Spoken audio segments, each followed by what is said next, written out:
Naomba nitoe taarifa kwa wale wenye nia ya kutaka kulipiwa mahari na kusimamiwa ndoa zao.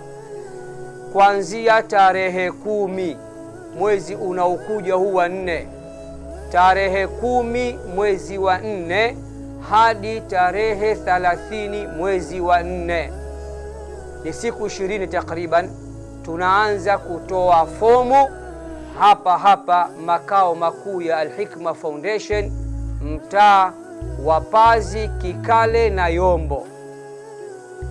Fomu za kujiunga, fomu za maombi tunaanza kutoa tarehe 10 mwezi wa 4.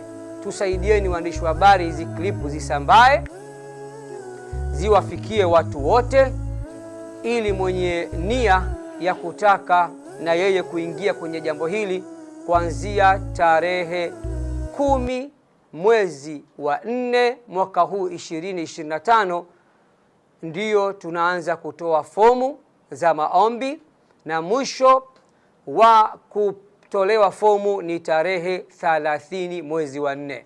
Kwa hiyo njoini makao makuu ya Al-Hikma Foundation.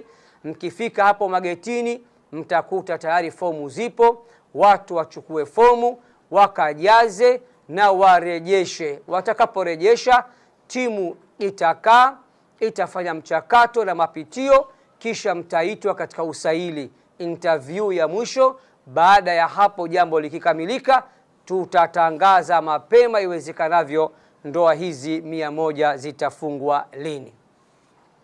Lakini upande wa watoto watakaofanyiwa sunna 1050, jambo hili tumelitua kwa jopo la madaktari wenye experience katika mambo haya, ambao watawafanyia sunna watoto wetu kwa njia za kisasa kabisa, sio njia zile za kuumizana za mwaka 47, njia za mpira za kisasa. Wiki ijayo, Mungu akipenda, madaktari hao watakuwa hapa ofisini kwangu. Waandishi wa habari, tutakuombeni tena muje msikilize wao wamejipangaje na wanatangaza lini.